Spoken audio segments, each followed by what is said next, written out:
bienvenue sur Watchalist. Salut, Aujourd'hui, Salut à tous. ça va Flo, Vincent? Vous êtes ça va, chaud? ça va. Nickel. Je voulais vous parler de la maison Jacques Edro et je voulais vous faire un petit match aujourd'hui entre plusieurs modèles de la maison avec une petite Ah, actu aussi dedans.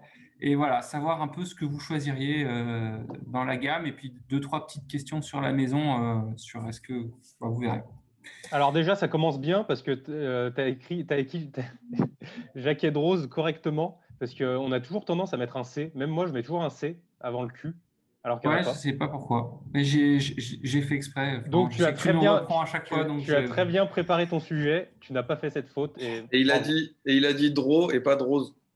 Ouais, Ah ouais, ouais, ouais, mais là, drôle. je suis aux petits oignons aujourd'hui. Je suis chaud. Ouais, je sais pas si on dit Draw ou Drose, mais enfin bon. Je te Draw, laisse. draw, on Vas-y. dit draw. Très bien. Allez, déjà un petit récap sur la maison. Fondée 1738, une des plus anciennes maisons horlogères, hein. Je Ouais, vous ai remis ouais, ouais. Patek Philippe 1839, Vacheron Constantin 1755, Breguet 1775 et Blancpain qui est considéré comme la plus ancienne maison horlogère, c'est 1735. Donc juste trois ans. Donc une maison avec beaucoup d'histoire, bien que elle était un peu tombée en désuétude et dans les années 2000, elle a été rachetée par le Swatch Group qui l'a remontée et aujourd'hui, c'est une très belle maison. Historiquement, Pierre Jacques Edro, qui a monté cette maison, euh, il était dans l'horlogerie, il a perdu sa femme et sa fille, du coup il s'est mis à fond dans le travail de l'horlogerie et ce qu'il a fait connaître, c'est qu'il est parti en Espagne, il a vendu des montres là-bas, à la cour du roi. En fait, il arrive avec un chariot et plein de montres qu'il avait faites. Et à la cour du roi, ils ont dit, on prend tout. Et du coup, c'est ça qu'il a lancé. Il a eu 2000 pièces d'or, je sais plus, un truc comme ça. Ouais.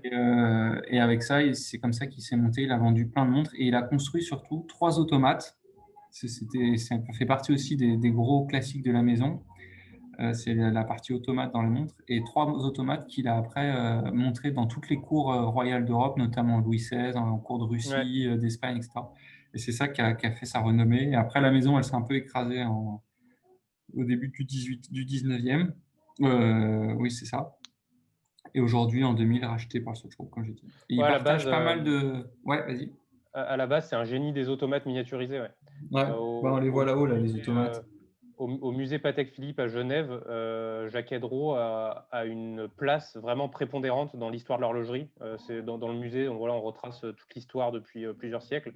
Et il y a une collection incroyable de Jacques Edro et on voit l'importance qu'il a eue dans le domaine, quoi. C'est vraiment, ça a été vraiment un homme très important. Ouais. Euh, Et du coup, voilà, donc je vous ai remis un peu Et voilà, le modèle emblématique, c'est le Grande Seconde, avec le chiffre 8, hein, qui peut signifier l'infini, enfin pas mal de choses. Donc le 8, il est assez présent dans les nouvelles collections. Et donc du coup, c'est naturellement que je voulais vous proposer un match entre trois modèles. Et puis après, on parlera un petit peu de ces trois-là, la Grande Seconde décentrée, la Grande Seconde quantième, et les nouvelles qui sont sorties, la grande seconde quantième silver.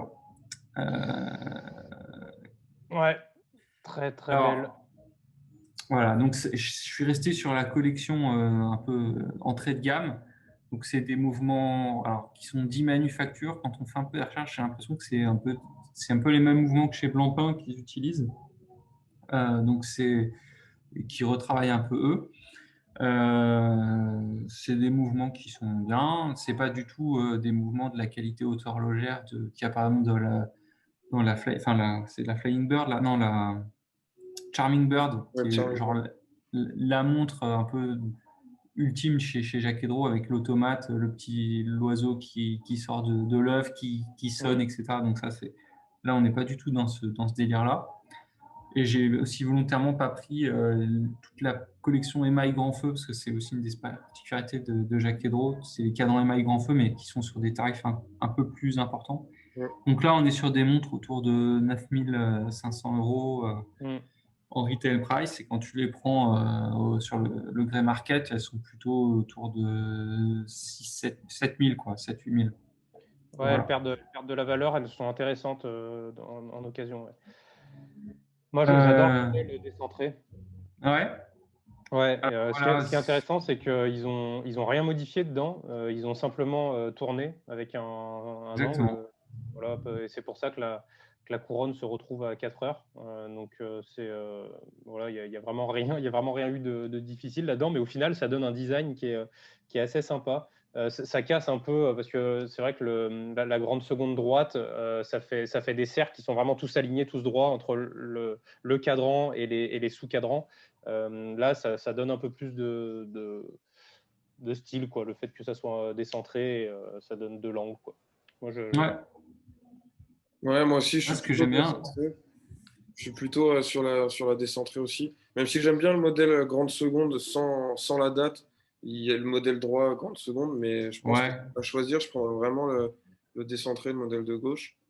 Et Le après, modèle droit, grande seconde sans la date, Vince, il est pas en. En fait, il n'existe il pas. n'existe pas en acier? Il n'existe pas en acier, il est que en or Ok. et que en émail grand feu. C'est pour ça que je Ok. l'ai pas mis. Ouais. Parce que moi aussi, j'avais une petite presque préférence, mais finalement. Bon, vas-y, je vous laisse finir. Ouais, bah, la décentrée, moi j'aime bien. Et après, bah, du coup, pour répondre à tes questions, moi je suis plutôt 39 mm que 43. Je préfère. Et après, émail grand feu ou métal précieux, bah, forcément, si j'ai le budget, oui. Maintenant, si je l'ai pas, bah, je vais me cantonner à l'acier, celle de gauche, Ouais, quoi. la question, c'était plutôt Mais est-ce 39, que. Ouais, vas-y. Vas-y, Flo, je 39, t'en elles sont prie. plus rares.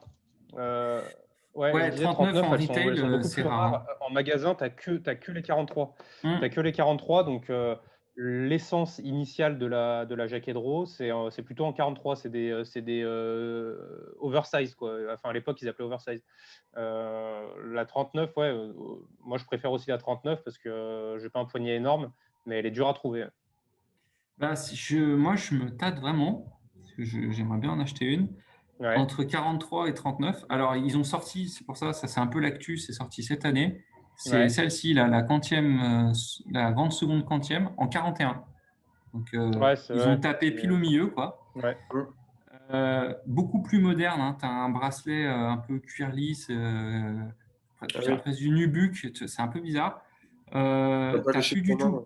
t'as pas du tout les chiffres romains, tu as un cadran qui est un peu sablé, tu vois, avec un aspect un peu sablé, Ok. donc ça dénote beaucoup. Et donc voilà, c'est pour ça que je voulais. Est-ce que quand on a le choix là entre les trois, qu'est-ce qu'on choisit? Voilà, Vince, Moi, je resterai sur la décentrée à gauche. la 43, 39. décentrée en 39, ok. Bah, moi, plutôt en 39.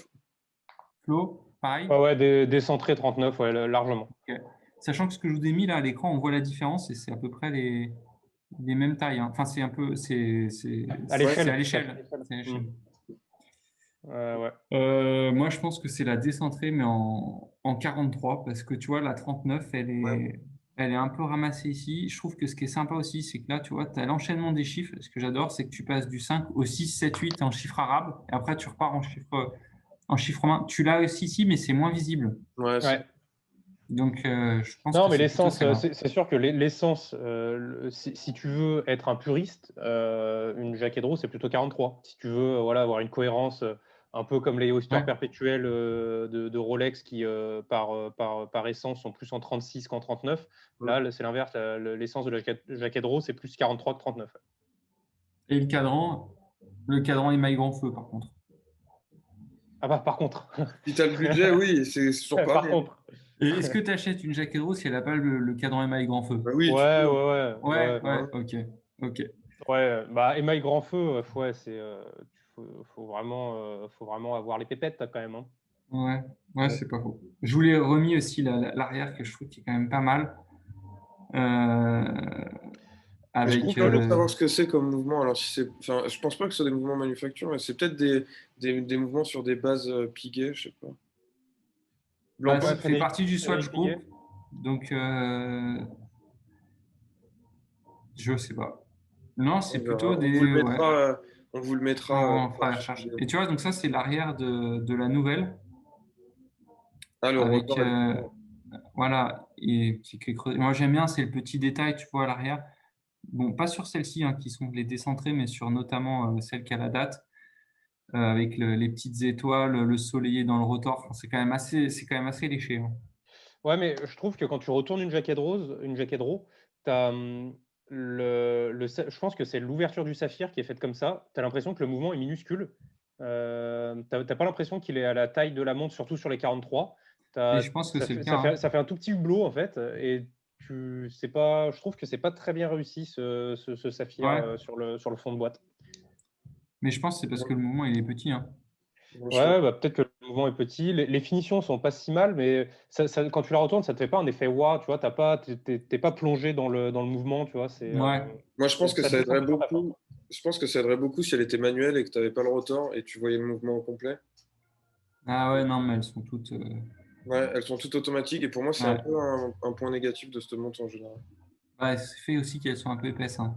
Ouais, aussi. C'est Ça des rajoute montres de qui font 12,5 ouais, hein, quand même. Donc tu vois, ça fait ouais. c'est Ça Ouais. onif. rajoute de l'épaisseur et tu vois moins le mouvement. Donc, Mm.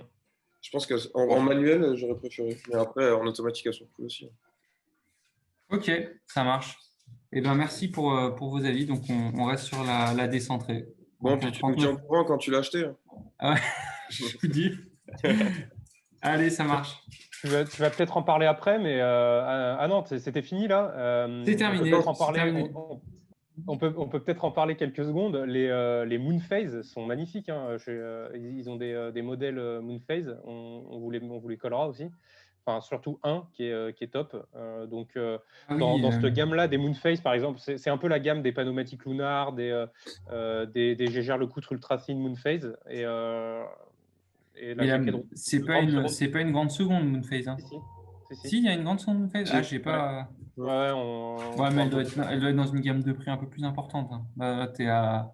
Elle est un peu au-dessus. Je crois qu'elle est à 12 000 de mémoire. Je suis vraiment pas sûr, mais dans ces eaux-là. Ok. 10-12. Bon. Ok, voilà. Allez, Je vous remercie pour ce sujet. Top. ciao.